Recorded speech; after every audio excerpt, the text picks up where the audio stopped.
వచ్చినటువంటి మీకు అందరికీ కూడా ప్రభువైన యేసుక్రీస్తు నామమున అందరికీ వందనాలు. దేవుని యొక్క వాక్యాన్ని మనం ధ్యానం చేసుకుందాం. దేవుని యొక్క వాక్యం కొరకై ఆదికాండం 1వ అధ్యాయం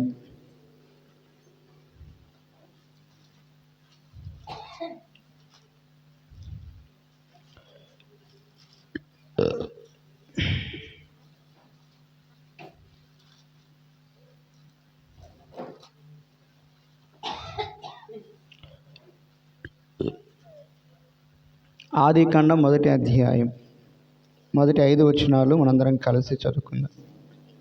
ఆదియందు దేవుడు భూమి ఆకాశములను సృజించెను. భూమి నిరాకారముగాను శూన్యముగాను ఉండెను. చీకటి అగాధ జలములపైన కమ్మియుండెను.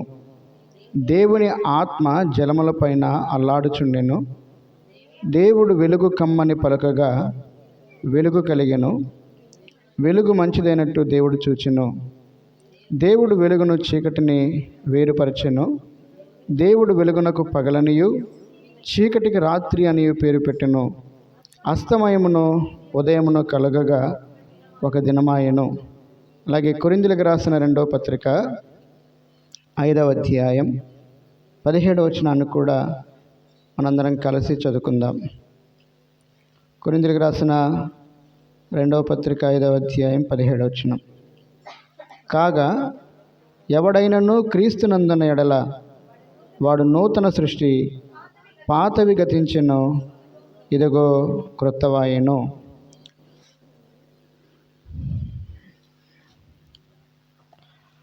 ఆదికాండము 1వ అధ్యాయంలో దేవుని యొక్క సృష్టి కార్యమును గురించినటువంటి వర్ణన ఉంది. దేవుని యొక్క కృపను బట్టి దేవుని యొక్క సృష్టి మర్మాన్ని, ఆ సృష్టి కార్యము ద్వారా దేవుడు మన జీవితం నేర్పించేటటువంటి ఆత్మీయమైనటువంటి పాఠాలను మనం ధ్యానం చేసుకుందాం. ఆదికాండం 1వ అధ్యాయంలో 1వ వచనంలో ఆదియందు దేవుడు భూమి ఆకాశములను సృజించెను అనే మాట రాయబడింది. కానీ 2వ వచనంలో ఏం రాయబడిందంటే భూమి నిరాకారముగాను శూన్యముగాను ఉండెను. చీకటి అగాధ జలముల మీద కమ్మియుండెను. దేవుని ఆత్మ ఆ జలముల మీద అల్లాడుచుండెనని రాయబడింది. ఇప్పుడు దేవుడు భూమి ఆకాశాలను సృజిస్తే ఆ భూమి కానీ ఆకాశం కానీ ఎలాగుండాలి? ఎవరు తెరిచి చెప్పండి అమ్మా, ఎలాగుండాలి? దేవుడు భూమి ఆకాశాలను సృజిస్తే అవి చాలా సౌందర్యంగా ఉండాలి, అవి క్రొత్తవిగా ఉండాలి. ఇప్పుడు మనం కొత్త ఇల్లు కానీ లేక కొత్త ఏదైనా ఒక నివాస స్థలం కానీ కట్టుకున్నప్పుడు ఎలా ఉంటుంది? అది చూడటానికి చాలా సౌందర్యంగా ఉంటుంది. అలాగే దేవుడు భూమి ఆకాశాన్ని సృజించాడని 1వ వచనంలో రాయబడి ఉంటే 2వ వచనంలో ఆ సృష్టి ఎలాగుందంట? ఆ సృష్టి పాడైపోయినట్లుగా మనం చూస్తున్నాం. ఎలాగుందంట? పాడైపోయినట్లుగా మనం చూస్తున్నాం. ఎందుకు?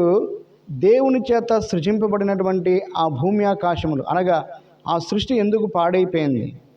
ఆ తర్వాత మొదటి దినాన్ని దేవుడు ఏం చేస్తాడు అంటే దేవుడు వెలుగు కమ్మని పలకగా అనే మాట రాయబడింది. దేవుడు ఏం చేస్తాడంటే మొదటిగా వెలుగును కలుగజేశాడు, రెండవదిగా ఆకాశాన్ని కలుగజేశాడు, 3వ రోజు భూమిని, ఆ తర్వాత భూమి మీద మొలిచేటటువంటి ప్రతి వృక్షజాతిని ఫలాలు ఇచ్చేటటువంటి చెట్లను కూడా చేశాడు, సముద్రాలను కూడా చేశాడు.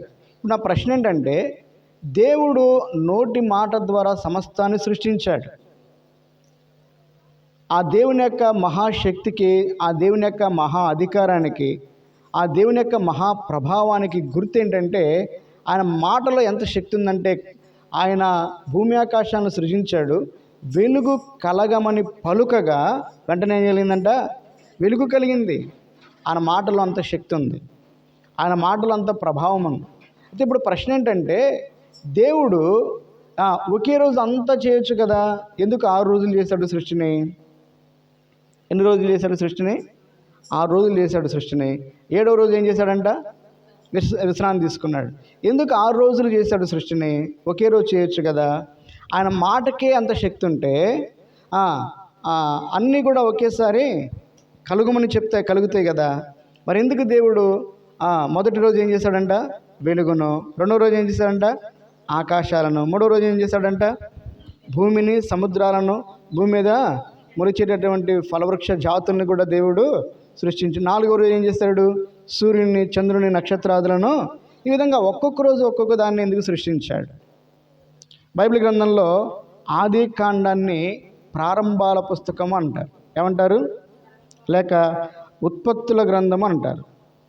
ఎందుకంటే ఆది కాండము బైబిల్కి పునాది లాంటిది.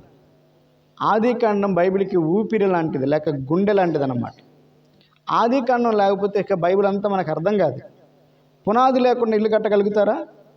ఒక ఇల్లు కడితే నిలవబడిద్దా? అది పునాది కనపడదు, కానీ ఆ పునాది మీద కట్టబడినటువంటి ఆ కట్టడం చాలా సౌందర్యంగా ఉంటుంది. ఆ కట్టడం సౌందర్యంగా ఉండాలన్నా, ఆ కట్టడం ఉన్నతంగా ఉండాలన్నా కూడా ఆ కింద పునాది బలమైనదిగా, లోతైనదిగా ఉండాలి. అలాగే బైబిల్ గ్రంథంలో ఆది కాండము పునాది లాంటిదన్నమాట. అయితే ఈ ఆది కాండంలో దేవుడు ఏం మనకి నేర్పిస్తున్నాడు, దేని గురించి తెలియజేస్తున్నాడంటే, అసలు ఈ సృష్టి ఎలాగ సృష్టింపబడింది, మానవుని దేవుడు ఎందుకు సృష్టించాడు, మానవుని యొక్క వివాహాన్ని గురించి, అలాగే మానవుడు ఎలాగ శోధింపబడ్డాడు, ఎలాగ పాపంలో పడిపోయాడు, ఎలాగ శాపాన్ని తెచ్చుకున్నాడు, ఎలాగ మరణం వచ్చింది, ఏ విధంగా మరణం నుంచి తప్పించడానికి దేవుడు ప్రణాళిక, రక్షకుని గురించినటువంటి ప్రణాళిక దేవుడు చేశాడు, వాగ్దానం చేశాడో ఈ యొక్క ఆది కాండంలో రాయబడ్డాయి. మనకి ఆది కాండం నుంచి ద్వితీయోపదేశ కాండం వరకు కూడా ఈ 5 పుస్తకాలు, ఆది కాండము, నిర్గమకాండము, లేవి కాండము, సంఖ్యాకాండము, ద్వితీయోపదేశ కాండము, ఈ 5 కాండాలను ఎవరు రాశారంటే మోషే భక్తుడు రాశాడు. ఎవరు రాశారంట? అందుకనే వీటిని ఏమంటారంటే మోషే గ్రంథం అంటారు. ఏమంటారు? మోషే గ్రంథం అన్నా, ధర్మశాస్త్ర గ్రంథం అన్నా, పంచకాండాలన్నా ఒకటే. వీటన్నిటిని కూడా మోషే భక్తుడు రాశాడు కాబట్టి వీటిని ఏమన్నారు? మోషే గ్రంథం అని అన్నారు. ఆది కాండం మనకేం తెలియజేస్తుంది అంటే, మానవుని యొక్క పాపము, మానవుని యొక్క పతనాన్ని గురించి ఆది కాండం మనకు నేర్పిస్తుంది. నిర్గమాకాండం మనకేం నేర్పిస్తుందంటే, నిర్గమాకాండము దేవుడు కలుగు చేసేటటువంటి విమోచన గురించి మనకు నేర్పిస్తుంది. అర్థమైందా? కాబట్టి ఆది కాండంలో మానవుని యొక్క పాపము ద్వారా మానవుడు ఎలాగ పతనమైపోయాడో, ఎలాగ దేవునికి దూరం అయిపోయాడో మనకి ఆది కాండం తెలియజేస్తూ ఉంటే, నిర్గమాకాండంలో మానవుల పట్ల దేవుని యొక్క ప్రేమ, దేవుడు చేసినటువంటి విమోచన కార్యము నిర్గమాకాండం మనకు నేర్పిస్తుంది. అలాగే నిర్గమాకాండంలో దేవుని ఎలా చేరుకుంటామో, దేవుని యొక్క మందిరంలో దేవుని ఎలాగా మనం చేర్చబడతామో కూడా నిర్గమకాండంలో రాయబడింది.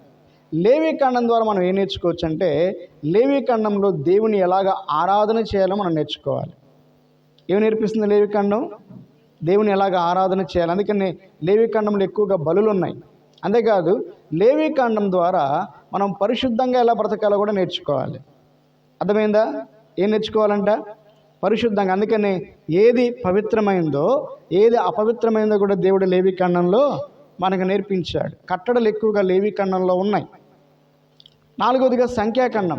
సంఖ్యాకాండంలో దేవుని యొక్క మార్గంలో ఎలా నడవాలో, అర్థమైందా? దేవుని యొక్క మార్గంలో మనం ఎలా నడవాలో సంఖ్యాకాండంలో మనం నేర్చుకోవచ్చు. కాబట్టి సంఖ్యాకాండం ద్వారా మనం ఏం నేర్చుకోవచ్చు అంటే, దేవుని బిడ్డలు ఈ లోకంలో ఎలాగ నడుచుకోవాలి, ఎలాగ తమ ఆత్మీయ జీవిత యాత్రను కొనసాగించాలో సంఖ్యాకాండం ద్వారా మనం నేర్చుకోవచ్చు. ద్వితీయోపదేశకాండం అంటే అర్థం ఏంటంటే, ద్వితీయోప అంటే రెండవసారి ఉపదేశించడం. అంటే ఆత్మీయ జీవిత యాత్రలో మనం ఎలాగ పురికొల్పు పొందాలో, ఎలాగ సరిచేయబడాలో, ఎలాగ సరిదిద్దుకోవాలో, ఎలాగ మనం దేవుని యొక్క పరిపూర్ణతలోనికి రావాలో ద్వితీయోపదేశకాండం మనకు నేర్పిస్తుంది. యెహోషువ గ్రంథం, ఆ గ్రంథాన్ని పోరాటాల గ్రంథం అంటారు. అంతేకాదు దాన్ని విజయాల గ్రంథం అని కూడా అంటారు. యెహోషువ గ్రంథంలో యెహోషువతో పాటు ఇశ్రాయేలు ప్రజలు ఐగుప్తు దేశంలోనేమో బానిసలుగా ఉన్నారు. యెహోషువ గ్రంథంలోనేమో వారు పోరాట యోధులుగా మనకు కనపడతారు.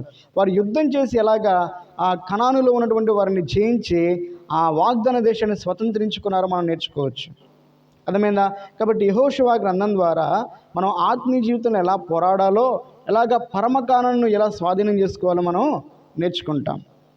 కాబట్టి ఈ ఆది కాండం మొదటిగా మనం ధ్యానం చేసుకుంటే, బైబిల్ గ్రంథం అంతా మనకి బాగా అర్థమవుతుంది. ఆది కాండంలో మానవుని యొక్క పాపము, మానవుని యొక్క పతనము, మానవుని యొక్క అపజయంతో ఈ బైబిల్ గ్రంథం ప్రారంభమవుతుంది. కానీ అయితే బైబిల్ గ్రంథంలో ముగింపు గ్రంథం ఏంటి చెప్పండి? ప్రకటన గ్రంథం.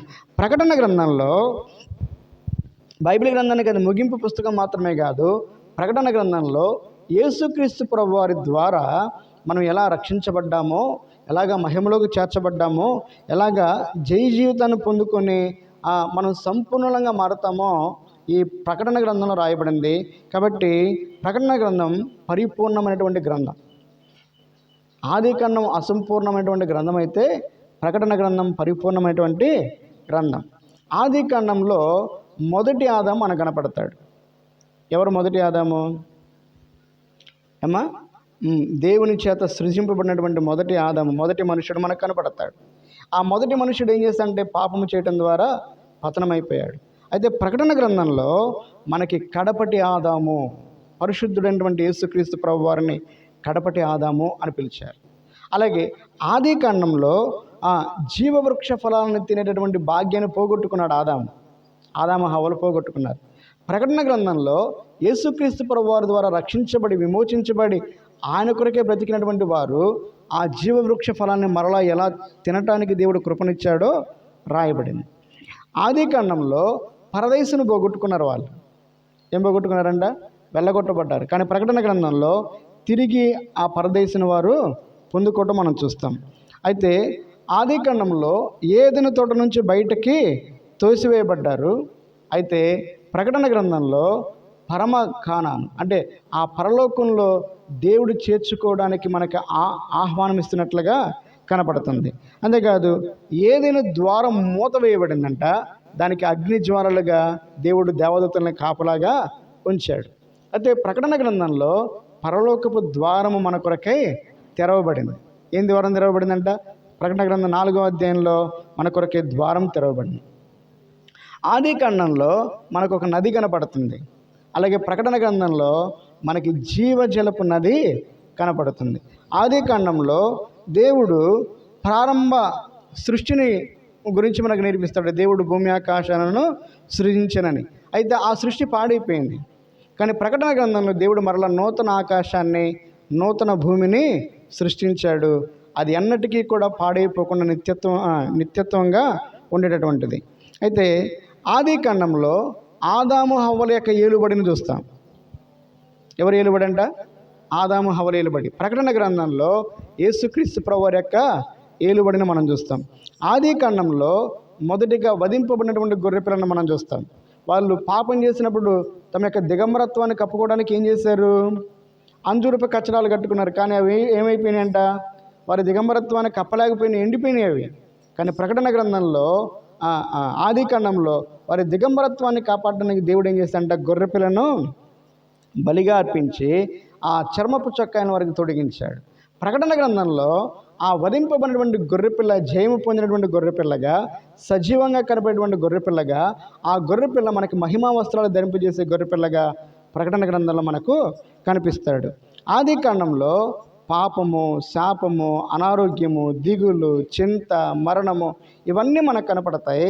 కానీ ప్రకటన గ్రంథంలో అక్కడ ఆకలి ఉండదు, దప్పిక ఉండదు, చీకటి ఉండదు, అలాగే శాపము కూడా ఉండదు. అక్కడ దేవుని యొక్క మహిమ, దేవుని యొక్క తేజస్సు మనకు కనబడుతుంది. అర్థమైందా? కాబట్టి ఆది కాండం మనకు అర్థమైతేనే మిగతా బైబిల్ గ్రంథం అంతా మనకు అర్థమవుతుంది. అయితే ఆది కాండంలో దేవుని యొక్క సృష్టి, ఆ సృష్టిలో ఉన్నటువంటి మర్మాన్ని గురించి ఈరోజు మనం ధ్యానం చేసుకుందాం. ఈ ఆది కాండం మొదటి అధ్యాయాన్ని ఒక 10 సార్లు చదవండి ఇంటికి వెళ్ళి, అప్పుడు కానీ కొంచెం కూడా మనకు అర్థం కాదు. ఆది కాండం మొదటి అధ్యాయంలో సృష్టి 2 విధాలుగా మనకు కనపడుతుంది. అక్కడ ఒక సృష్టి రాయబడలా. బైబిల్ గ్రంథం అంతట్లో 3 రకాలైనటువంటి సృష్టిలు కనపడతాయి. ఆది కాండంలో మొదటిగా మొదటి అధ్యాయం మొదటి వచనంలో ఆది యందు దేవుడు భూమి ఆకాశములను సృజించెను. దీన్ని మొదటి సృష్టి అంటారు. దాన్ని ఏమంటారు? మొదటి సృష్టి అంటారు. అయితే 2వ వచనంలో ఆ సృష్టి పాడైపోయింది. 2వ వచనంలో ఏమైపోయిందంట? ఆ సృష్టి పాడైపోయింది. 3వ వచనంలో ఆ సృష్టిని దేవుడు మరలా బాగు చేశాడు. ఏం చేశాడు? దాన్ని పునరుద్ధరించబడినటువంటి సృష్టి అన్నారు. ఏమన్నారు చెప్పండి? మొదటిగా మొదటిగా ప్రారంభ సృష్టి, రెండవదిగా పునరుద్ధరింపబడిన సృష్టి, మూడవదిగా ప్రకటన గ్రంథం 21వ అధ్యాయం. చూడండి మాటలు. ప్రకటన గ్రంథం 21 వచ్చిన అధ్యాయాల్లో నూతన సృష్టి మనకు కనపడుతుంది. ఏం కనపడుతుందంట? నూతన సృష్టి. 3 రకాలైనటువంటి సృష్టిల గురించి చెప్పండి. ఒకటి ప్రారంభ సృష్టి. ఈ సృష్టి పాడైపోయింది. పాడైపోయినటువంటి సృష్టిని దేవుడు ఏం చేశాడు? పునరుద్ధరించాడు. రెండవదిగా పునరుద్ధరించబడిన సృష్టి, మూడవదిగా నూతన సృష్టి. అది ప్రకటన గ్రంథంలో మనకు కనబడుతుంది. ఈరోజు ఆది కాండంలో దేవుడు ప్రారంభ సృష్టిని ఎలా కలుగజేశాడో, ఆ సృష్టి ఎలా పాడైపోయిందో, ఆ సృష్టిని దేవుడు ఎలాగ పునరుద్ధరించాడో, అసలు ఈ సృష్టి ఎవరికి సాదృశ్యంగా ఉందో మనం త్వరగా ధ్యానం చేసుకొని దేవుణ్ణి ఆరాధన చేసుకుందాం. మొట్టమొదటిగా ఆది కాండం 1వ అధ్యాయం 1వ వచనంలో, ఆది యందు దేవుడు భూమి ఆకాశములను సృజించెను. దీన్ని ప్రారంభ సృష్టి లేక మొదటి సృష్టి అంటారు. దీన్ని ఏమంటారు చెప్పండి? ప్రారంభ సృష్టి లేక మొదటి సృష్టి. 2వ వచనంలో ఈ ప్రారంభ సృష్టి పాడైపోయింది. భూమి నిరాకారముగాను శూన్యముగాను ఉండెను, చీకటి అగాధ జలములపైన కమ్మి ఉండెను, దేవుని ఆత్మ జలములపైన అల్లాడుచుండెను. ఈ సృష్టి ఎందుకు పాడైపోయింది? అసలు దేవుడు భూమిని నిరాకారంగా ఉండేటట్లుగా సృజించాడా? దేవుడు ఎందుకు భూమిని సృజించాడు? చదవండి. యెషయా గ్రంథం 45వ అధ్యాయం 18వ వచనం చదవండి. యెషయా గ్రంథం 45వ అధ్యాయం 18వ వచనం. ఆకాశములకు సృష్టికర్తయగు యెహోవాయే దేవుడు, ఆయన భూమిని కలుగజేసి దానిని సిద్ధపరిచి స్థిరపరిచెను. నిరాకారముగా ఉండునట్లుగా దేవుడు దానిని సృజింపలేదు. అసలు దేవుడు ఎంత చక్కగా మాటలు రాశాడు చూడండి. దేవుడు భూమిని కలుగజేశాడంట, దాన్ని సిద్ధపరిచాడంట, దాన్ని స్థిరపరిచాడంట. ఆ కీర్తన గ్రంథంలో రాయబడిన మాట ఏంటంటే, దానిని నివాస స్థలముగా దేవుడు ఏర్పాటు చేశాడు. సృష్టిలో అంటే ఇప్పుడు చాలామంది సూర్యుడు, చంద్రుడు, గ్రహాలు, ఉపగ్రహాలు ఉన్నాయని చాలామంది చెప్తూ ఉంటారు కదా. ఈ భూమి కూడా ఒక గ్రహమే. ఈ భూమి మీద తప్ప ఇక ఏ గ్రహంలో కూడా జీవరాశి నివసించడానికి అవకాశం లేనే లేదు. ఎందుకంటే ఆ మిగతా గ్రహాల్లో అలాంటి వాతావరణం లేదు. కానీ కేవలం దేవుడు భూమిని మాత్రమే నివాసయోగ్యంగా సృష్టించాడు. అర్థమైందా? కాబట్టి భూమిని నిరాకారముగా ఉన్నట్లుగా దేవుడు సృజింపనే లేదు అని రాయబడింది. అయితే ఎందుకు ఆ భూమి పాడైపోయింది? 2వ వచనం మనం చదువుకున్నట్లయితే చదవండి. భూమి నిరాకారముగాను శూన్యముగాను ఉండెను, చీకటి అగాధ జలముల మీద కమ్మి ఉండెను అని రాయబడింది. అమ్మ, కొత్త ఇంట్లో లైట్లు బాగా వేసుకుంటామా లేకపోతే చీకటి ఉంటుందా? లైటింగ్, స్పెషల్ లైటింగ్ వేస్తారు. అర్థమైందా? లోపలంతా మనకు నచ్చినట్లుగా కట్టుకుంటాం, నచ్చినట్లుగా డిజైన్ చేసుకుంటాం, సౌందర్యవంతంగా ఉంటుంది, విశాలంగా ఉంటుంది. రెండవదిగా మంచి మంచి లైట్లు వేసుకుంటాం, అన్ని సౌకర్యాలతో మనం ఏదైనా ఒక నివాస స్థలాన్ని సిద్ధపరచుకుంటాం.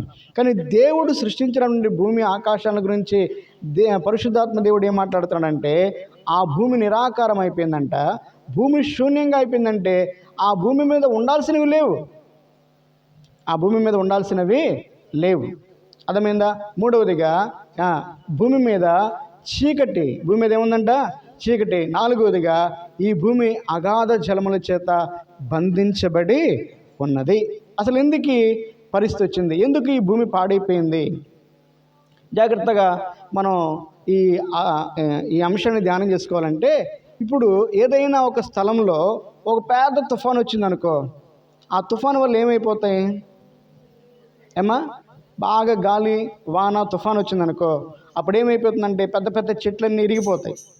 రెండవదిగా కొన్ని గృహాలు కూలిపోతాయి. అవునా కదా? ఆ తుఫాను వచ్చేటటువంటి ముందు అధికారులందరూ ఏం చేస్తారు? మీరు ఇక్కడ ఉండొద్దు, మీరు చనిపోతారు, మీకు ఆస్తి నష్టం జరిగిద్దని క్షేమకరమైనటువంటి ప్రదేశానికి వారిని తీసుకెళ్తారు. అర్థమైందా? ఒకవేళ కొంతమంది అక్కడ ఉన్నారనుకో, వాళ్ళు ఏం చేస్తారు? చనిపోతారు. కొన్నిసార్లు భూకంపాలు వస్తాయి. భూకంపాలు చెప్పిరావు కదా, అకస్మాత్తుగా వస్తాయి. అప్పుడు కూడా ఏమవుతుంది? సుందరంగా ఉన్నటువంటి నగరాలు కానీ ఇల్లు కానీ ఒక్కసారిగా కుప్పగొలిపోతాయి. ఒక్కసారిగా ఆ ప్రదేశం అంతా ఏమైపోయిందంట? పాడైపోయింది. టర్కీ దేశంలో చాలా పెద్ద ఉన్నతమైనటువంటి ఆ బిల్డింగ్లు ఈ గత సంవత్సరంలో 2 సార్లు భూకంపం వస్తే మొదటిసారి చాలా పెద్ద భూకంపం వచ్చింది. ఒక్కసారిగా అవన్నీ నేలమట్టం అయిపోయింది. ఒక్కసారిగా నేలమట్టం అయిపోయినాయి. అది ఎట్లా ఉందంటే ఒక శ్మశానంగా కనబడతా ఉంది. ఆల్రెడీ ఇప్పుడు మీకు కావాలంటే గూగుల్లో చూడొచ్చు, యూట్యూబ్లో కూడా. టర్కీ దేశంలో భూకంపం వల్ల ఆ దేశంలో కొన్ని పట్టణాలు, కొన్ని నగరాలు ఏమైపోయినాయంటే అక్కడ ఉన్నటువంటి కరెంటు అంటే విద్యుత్ సరఫరా ఆగిపోయింది. అంత చీకటి అయిపోయింది.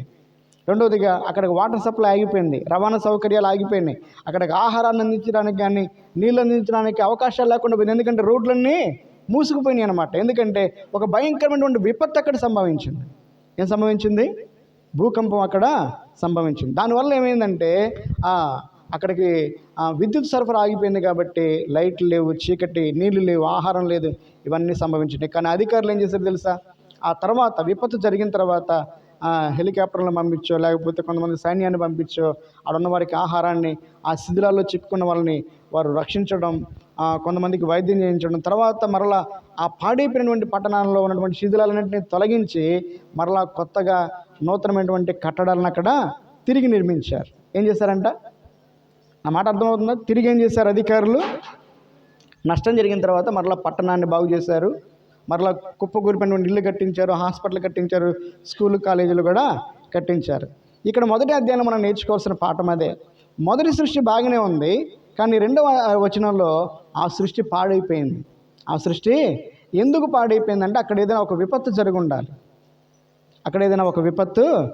ఉండాలి. ఎందుకు విపత్తు జరిగింది అంటే, మానవుడు ఎలాగైతే పాపం చేశాడో, మానవుడు సృష్టింపబడక మునుపు ప్రారంభ సృష్టిలో లేక మొదటి సృష్టిలో ఈ భూమి దేవదూతలకు నివాస స్థలముగా ఇవ్వబడింది. అందరు దేవదూతలకు కాదు, కొంతమంది దేవదూతలకు. ఎందుకంటే దేవదూతలకు కూడా నివాస స్థలాలు ఉన్నాయి. యోబు గ్రంథం 1వ అధ్యాయంలో రాయబడింది. అర్థమైందా? అలాగే యెషయా గ్రంథం 14వ అధ్యాయంలో కూడా రాయబడింది. యెహెజ్కేలు గ్రంథంలో కూడా ఆ మాటలు రాయబడ్డాయి. అయితే మానవులు సృష్టింపబడక మునుపు ప్రారంభ సృష్టి లేక మొదటి సృష్టిలో ఎవరున్నారంటే కొంతమంది దేవదూతలు ఉన్నారు. ఆ దేవదూతలు దేవునికి విరోధంగా పాపము చేయడం ద్వారా పాపమును బట్టి మొదటి సృష్టిని దేవుడు పాడు చేశాడు. మొదటి సృష్టిని ఏం చేశాడంట?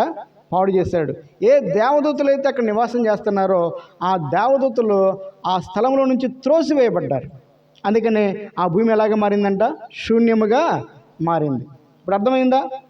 దేవదూతలు పాపం చేశారని ఎక్కడుంది? చదవండి బైబిల్ గ్రంథంలో నుంచి. పేతురు రాసిన 2వ పత్రిక 2వ అధ్యాయం 4, 5, 6 వచనాలు.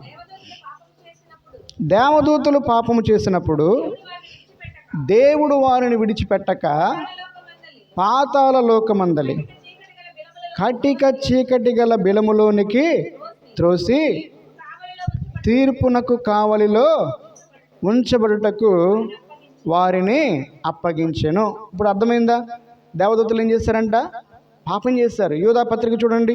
యూదా పత్రికలో 1వ అధ్యాయం ఉంటుంది.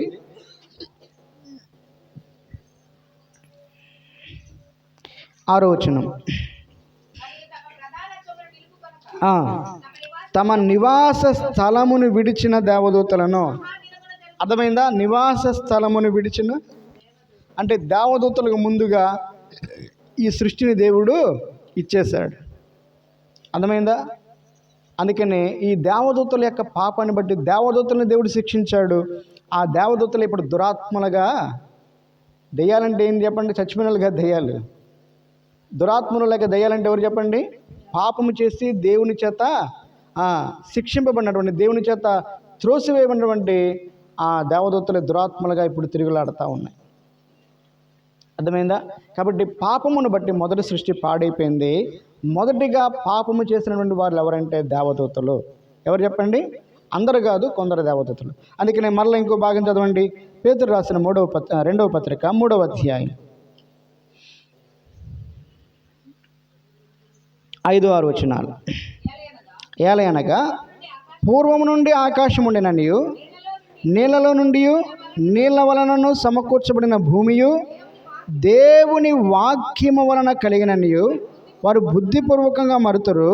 చూడండి మాట. ఆ నీళ్ళ వలన అప్పుడున్న లోకము నీటి వరదలు మునిగి నశించిన. ఇది మొదటి సృష్టి గురించి రాయబడిన మాట. అందుకని అగాధ జలముల చేత భూమి బంధించబడింది అని అంటే అర్థం ఏంటంటే, దేవుడు నోవహు కాలంలో జలప్రలయాన్ని ఎలాగైతే రప్పించాడో, దానికంటే మానవులు సృష్టింపబడక ముందే ఈ భూమి లేక ఈ మొదటి సృష్టిలో కొంతమంది దేవదూతలు నివాసం చేస్తూ ఉండగా, వారు చేసినటువంటి పాపాన్ని బట్టి దేవుడు ఆ మొదటి సృష్టిని పాడు చేశాడు. ఆ పాడు చేయటం వారికి శిక్షగా ఆ భూమి పాడు చేయబడి, అందుకే దేవుని యొక్క దూతలు దురాత్మలుగా మారి ఆ నివాస స్థలం నుంచి వారు త్రోసివేయబడ్డారు. కొంతమంది దురాత్మలు మారినటువంటి ఆ దేవదూతలు బంధించబడ్డారు. కొంతమంది ఏమో మధ్యాకాశంలో తిరుగులాడుతూ ఉన్నారు. ఇప్పుడు ఈ పాడైపోయినటువంటి సృష్టిని దేవుడు మరలా బాగు చేస్తున్నాడు. ఏం చేస్తున్నాడంట? అందుకని 3వ వచనం దగ్గర నుంచి మనం చూసుకున్నట్లయితే, దేవుడు పునరుద్ధరించినటువంటి సృష్టిని మనం చూస్తూ ఉన్నాం. చివరి దాకా మనం చదువుకున్నట్లయితే పునరుద్ధరించబడినటువంటి సృష్టి. మీరు ఆదికాండం మీరు చదువుకున్న మొదటి అధ్యాయంలో 2 మాటలు మనకు కనపడతాయి. సృజించెను అనే మాట కనపడుతుంది, కలుగు చేసెను అనే మాట కనపడుతుంది. అర్థం చేసుకోవడానికి ప్రయత్నం చేయండి, పెద్ద కష్టమే ఉండదు. సృజించెను అనే మాట కనపడుతుంది, కలుగు చేసెను అనే మాట కనపడుతుంది. సృజించెను అనే మాట, కలుగు చేసెను అనేటువంటి మాటకి చాలా తేడా ఉంది. 3 సార్లు మాత్రమే సృజించెను అనే మాట రాయబడింది. చదవండి, ఆదికాండం మొదటి అధ్యాయం మొదటి వచనం చదవండి. ఆదియందు దేవుడు భూమి ఆకాశములను సృజించెను. చాలు. రెండవదిగా ఆదికాండం మొదటి అధ్యాయం 21వ వచనం చదవండి.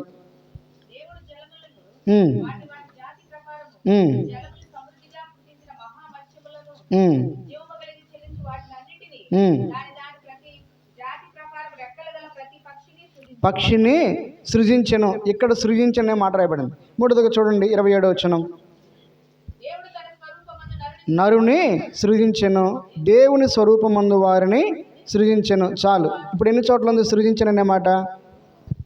3 చోట్ల ఉంది. ఎన్ని చోట్ల ఉంది?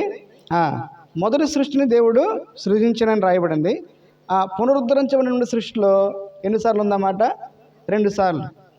చేపలో, రెండవదిగా పక్షుల గురించి రాయబడింది, మూడవదిగా మానవుడి గురించి రాయబడింది. మిగతా వాటిని గురించి ఏమి రాయబడిందో చూడండి. 9వ వచనం చదవండి. లేకపోతే చదవమ్మా, 9వ వచనం. ఆకాశము క్రిందనున్న జలములు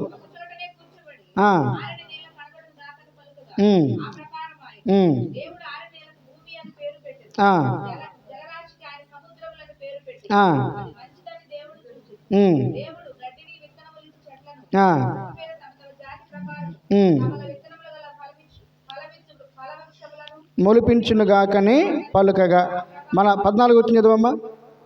పగటిని రాత్రిని వేరుపరచినట్లు ఆకాశ విశాలమందు జ్యోతులు కలుగునుగాక. ఏమన్నాడు? పైనేమో సృజించినని రాయబడింది, కిందేమో కలుగునుగాక అనే మాట రాయబడింది. సృజించను అనేటువంటి మాటకు అర్థం ఏంటంటే, ఇంతకుముందు ఎన్నడూ లేనటువంటి దానిని శూన్యములో నుండి దేవుడు క్రొత్తగా కలుగు చేయటం అన్నమాట. కలుగు చేయటం అంటే అర్థం ఏంటంటే, ఉన్నదాని నుంచి ఇంకో కొత్త దాన్ని చేయటం అన్నమాట. దీనికి అర్థం కావాలంటే మీకు మామూలుగా చెప్తాను వినండి. చెట్లు ఉన్నాయి కదా, చెట్లను సృజించను అనొచ్చు. ఏమనొచ్చు చెప్పండి? ఎందుకంటే ఇంతకుముందు చెట్లు ఎవరు లేవు. చెట్లు మానవుడు కలుగు చేస్తాడా? సృజిస్తాడా? చెట్టు అనేది సృష్టి అన్నమాట. కానీ ఈ బెంచ్ ఉంది చూసారా, ఈ బెంచ్, దీన్ని ఏమంటారు తెలుసా? దీన్ని కలుగు చేయటం అంటారు. దీన్ని ఏమంటారు అంటే, చెట్టులో నుంచి మనం ఏం చేస్తున్నాం? దీన్ని తయారు చేసుకుంటున్నాం. ఏదైనా కానీ అంటే ఉన్న దానిలో నుంచి ఇంకోటి తయారు చేసుకుంటాం మనం, లేని దానిలో నుంచి కొత్తది మనం తయారు చేసుకోలేం. చెట్టును దేవుడు సృష్టించాడు, అయితే చెట్టులో నుంచి దీన్ని మనం ఏం చేస్తామంట? తయారు చేసుకున్నాం. అందుకని దీన్ని కలిగిన రాయబడింది. ఎందుకు ఈ మాట చెప్తున్నానంటే, మొదటి సృష్టిలో లేనటువంటి వాటిని రెండవ సృష్టిలో రెండింటి మాత్రమే దేవుడు కలుగజేశాడు. చాలామంది ఏమంటారంటే, ఆదికాండం మొదటి అధ్యాయంలో సూర్యుడు చంద్రుడు 4వ రోజు సృష్టింపబడితే మొదటి రోజు ఎందుకు ఒక దినం అయిందని చెప్పి ప్రశ్నిస్తూ ఉంటారు కదా. కానీ మనం నేర్చుకోవాల్సినటువంటి పాఠం ఏంటంటే, మొదటి సృష్టిలోనే సూర్య చంద్ర నక్షత్రాదులు ఉన్నాయి, మొదటి సృష్టిలోనే ఆకాశాలు ఉన్నాయి, మొదటి సృష్టిలోనే భూమి కూడా ఉంది, మొదటి సృష్టిలోనే ఈ వృక్షజాతులు కూడా ఉన్నాయి. అందుకని దేవుడు మరలా వాటిని బాగు చేశాడు కాబట్టి కలుగునుగాక అని అన్నాడు.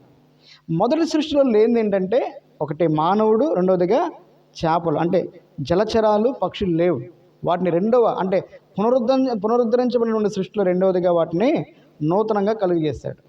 ఇప్పుడు జాగ్రత్తగానండి, పాపము చేసి పతనమైపోయినటువంటి ఈ దేవదూతల స్థానంలో దేవుడు ఎవరిని సృష్టించుకున్నాడు తెలుసా?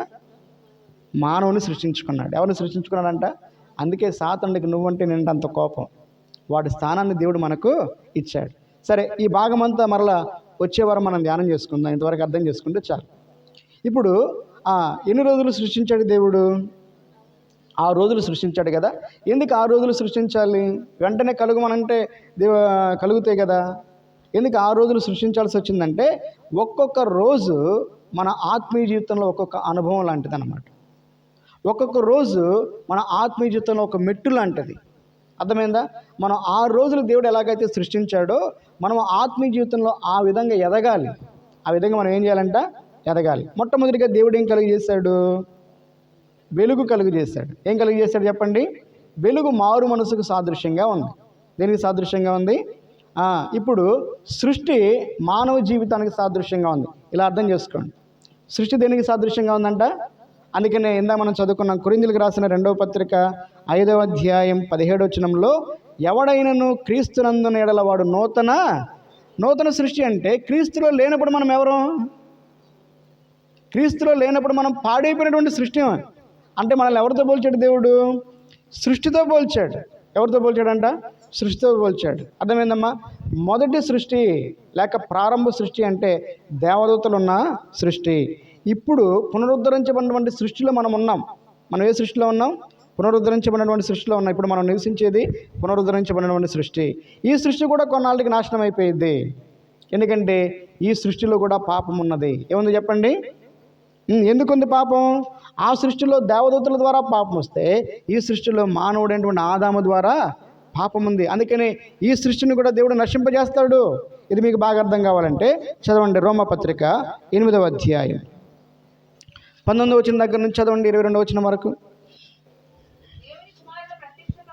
దేవుని కుమారుల ప్రత్యక్షత కొరకు సృష్టి మిగుల ఆశతో తేరి చూచుచు కనిపెట్టుచున్నది. ఎలయనగా సృష్టి నాశనమునకు లోన దాసత్వములో నుంచి విడిపించబడి దేవుని పిల్లలు పొందబోవు మహిమగల స్వాస్థ్యము కొరకై నిరీక్షణ గలదై స్వేచ్ఛగా కాక దాన్ని లోపరిచిన వాని మూలముగా. చూడండి, ఈ సృష్టికి కూడా ఏముందంట? విమోచన ఉంది. ఈ సృష్టి కూడా దేవుని యొక్క విమోచన కొరకే కనిపెడతా ఉందని రాయబడింది. అందుకనే పేతురు రాసిన 2వ పత్రిక మీరు చదువుకున్నట్లయితే ఈ మొదటి సృష్టి, ఈ పునరుద్ధరించబడినటువంటి సృష్టి కూడా ఈ భూమి ఆకాశాలు కాలిపోతాయని రాయబడింది. పంచవెంట్రములతో కాలిపోతాయి. ఆ తర్వాత వీటి స్థానంలో దేవుడు ఏం చేస్తాడో తెలుసా? ప్రకటన గ్రంథం 20, 21, 22 అధ్యాయాలు చదివితే నూతన భూమిని నూతన ఆకాశాన్ని మరలా కలుగజేస్తాడు. అయితే ఈ పునరుద్ధరించబడినటువంటి సృష్టిలో దేవుడు మొట్టమొదటిగా ఏం కలిగజేశాడు? వెలుగు కలగమని పలకగా వెలుగు కలిగెను, అది మంచిదగినట్లుగా దేవుడు చూసినని రాబడింది. ఈ వెలుగు కలగమని పలకటమే మన ఆత్మీయ రక్షణకు అది సాదృశ్యంగా ఉంది. ఈ సృష్టి మానవుడికి సాదృశ్యంగా ఉంటే వెలుగు కలగటం అనేది మారు మనసుకు సాదృశ్యంగా ఉంది. పాపం ద్వారా ఎలాగైతే ప్రారంభ సృష్టి పాడైపోయిందో, ఆదాము హవ్వల పాపం ద్వారా మానవుని యొక్క జీవితం కూడా పాడైపోయింది. మానవుని యొక్క హృదయం కూడా పాడైపోయింది. మానవుని యొక్క హృదయంలో దేవుని యొక్క వెలుగు లేక మానవుని యొక్క హృదయం చీకటైపోయింది. అందుకనే ఎఫెసీయులకు రాసిన పత్రికలో మీరు చీకటి అయి ఉన్నారు అని రాయబడింది. మనం ఎవరమంట? మనం చీకటి అయి ఉన్నాం అంటే మనం పాపములో ఉన్నాం. అర్థమైందా? అయితే యేసుక్రీస్తు ప్రభువు వారు మనల్ని వెలిగించాడు. ఆయన ఎందుకు ఈ లోకానికి వచ్చాడు? యోహాను సువార్త 1వ అధ్యాయంలో రాయబడిన మాట, ఆయన నిజమైనటువంటి వెలుగై ఉన్నాడు. ఆయన జీవపు వెలుగై ఉన్నాడు. ఆయన ప్రతి మనిషిని వెలిగించి రక్షించడానికి ఈ లోకానికి దేవుని వెలుగుగా ఈ లోకానికి వచ్చాడు. అందుకని దావీదు మహారాజు అన్నాడు, నా దీపమును వెలిగించేవాడవు నీవే. మన ఆత్మదీపం ఆరిపోయింది. పాపము చేయడం ద్వారా మన ఆత్మదీపము ఆరిపోయింది. వెలిగించబడుట అనగా రక్షింపబడుట అని అర్థం. దేవుడు మొట్టమొదటిగా ఆ నిరాకారముగా శూన్యముగా చీకటితో బంధింపబడినటువంటి ఆ జనములతో బంధింపబడినటువంటి ఆ సృష్టిని బాగు చేయడానికి ఆయన మొట్టమొదటిగా కలుగజేసింది ఏంటో తెలుసా? వెలుగును. వెలుగు అనగా రక్షణ. వెలుగు అంటే ఏంటి చెప్పండి? అందుకే చదవండి, పేతురు రాసిన మొదటి పత్రిక 2వ అధ్యాయం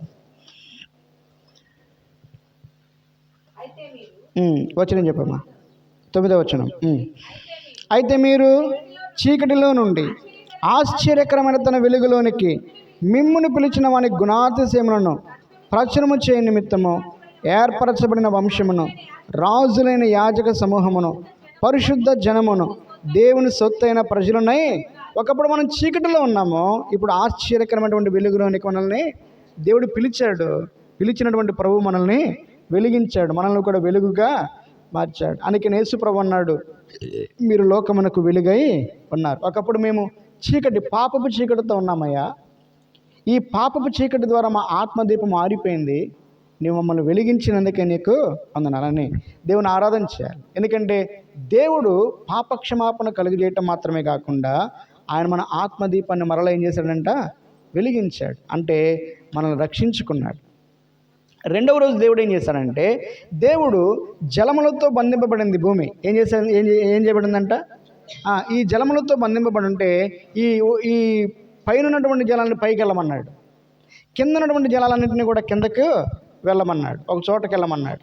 ఈ పై జలాలు పైకి వెళ్ళినప్పుడు కింద జలాలు వేరు చేయబడినప్పుడు ఒక విశాలమైనటువంటి స్థలం ఏర్పడింది. దేవుడు దానికి ఆకాశం అని పేరు పెట్టాడు. ఏం చేశాడంట? అంటే 2వ వచనంలో మనకేం కనపడుతుందంటే దేవుడు వేరు చేయటం మనకు కనపడుతుంది. చదవండి అన్నమాట. 6వ వచనం. మరియు దేవుడు జలముల మధ్య నాకు విశాలము కలిగి ఆ జలములను ఈ జలములను వేరుపరచునుగా కాని పలికెను. దేవుడు ఆ విశాలము చేసి విశాలము క్రింది జలములను విశాలము మీది జలములను వేరుపరచగా ఆ ప్రకారమయ్యను. దేవుడు ఆ విశాలమునకు ఆకాశమని. ఇది రెండవ అనుభవం. వేరు చేయబట్టం అంటే దేనికి సాదృశ్యంగా ఉందంటే బాప్తిస్మానికి సాదృశ్యంగా ఉంది. దేనికి సాదృశ్యంగా ఉందంట? రక్షణ బాప్తిస్మం ఒకటి కాదు, మారు మనసు పొందటమే రక్షణ. రెండవదిగా మారు మనసు పొందిన తర్వాత దానికి రుజువుగా నువ్వు ఏం చేయాలంటే బాప్తిస్మము పొందుకోవాలి. బాప్తిస్మం పొందుకోవటం ద్వారా నేను యేసుక్రీస్తు ప్రభు వారికి చెందినటువంటి వ్యక్తిని, లోకానికి పాపానికి నేను సిలువ వేయబడ్డానని నువ్వు బహిరంగంగా సాక్ష్యం ఇవ్వటమే బాప్తిస్మం. అందుకనే పేతురు భక్తుడు అన్నాడు అపోస్తల కార్యముల గ్రంథం 2వ అధ్యాయంలో, మీరు మూర్ఖులకి తరము వారికి వేరై రక్షణ పొందిడి అన్నాడు. ఎలా? మారు మనసు పొందిన తర్వాత మీరు బాప్తిస్మము పొందుకోవాలి. కాబట్టి రెండవ అనుభవం ఏంటంటే బాప్తిస్మము అనుభవానికి సాదృశ్యంగా. మూడవదిగా దేవుడు ఏం చేశాడు అమ్మా? మూడవదిగా దేవుడు ఏం చేశాడంటే భూమిని తర్వాత సముద్రాలను అంటే ఆరిన నేల కడపడును గాక, ఈ నీళ్ళని ఒక చోటకి చేరిన గాక అన్నాడు కదా. ఆరిన నెలకి దేవుడు ఏమని పేరు పెట్టాడు? భూమి అని పేరు పెట్టాడు. ఆ నీళ్ళన్నీ ఒక చోటకి వెళ్ళినప్పుడు వాడికి ఏమని పేరు పెట్టాడు? సముద్రాలని పేరు పెట్టాడు. ఈ భూమి ఏం కావాలంట? ఈ భూమి ఫలించాలి, ఫలించేటటువంటి చెట్లని మొలిపించాలని దేవుడు అన్నాడు. అర్థమైందా? కాబట్టి మూడవదిగా నూతన హృదయానికి సాదృశ్యంగా ఉంది. మూడవ దినం దేనికి సాదృశ్యంగా ఉంది? నూతన హృదయం. యేసుక్రీస్తు ప్రభువుని నమ్ముకున్న తర్వాత, మారు మనసు పొంది బాప్తిసం పొందుకున్న తర్వాత నూతన మనస్సును, నూతన హృదయాన్ని, నూతన స్వభావాన్ని నేను నీకు ఇస్తాను అని అన్నాడు. దేవుని చిత్తమైతే వచ్చే వారం ఎందుకు ఈ నూతన హృదయాన్ని మనకి ఇచ్చాడో, ఎందుకు ఈ నీటిని దేవుడు సపరేట్ చేశాడో, ఎందుకు దేవుడు ప్రతి జాతిని కలిగజేసేటువంటి వృక్ష ఫలాన్ని మొలిపించమన్నాడో వచ్చే వారం ధ్యానం చేసుకుంది. అది ఏ అనుభవంలోకి వస్తుంది. కాబట్టి మొదటి సృష్టి పాడైపోతే దేవుడు దాన్ని ఏం చేశాడంట? బాగు చేసి పునరుద్ధరించాడు. అలాగే ఎవడైనా క్రీస్తునందున ఎడలవాడు పాపము చేత పతనమైపోయినటువంటి మనల్ని దేవుడు వెలిగించాడు, రక్షించాడు. ఆయన తన బిడ్డలుగా మనల్ని చేర్చుకున్నాడు. అందును బట్టి మనం దేవుని ఆరాధన చేసుకుందాం. దేవుడి మాటలు మన కొరకై దీవించునుగాక. అందరు లేచినట్లయితే పాడబడుకుంటాం.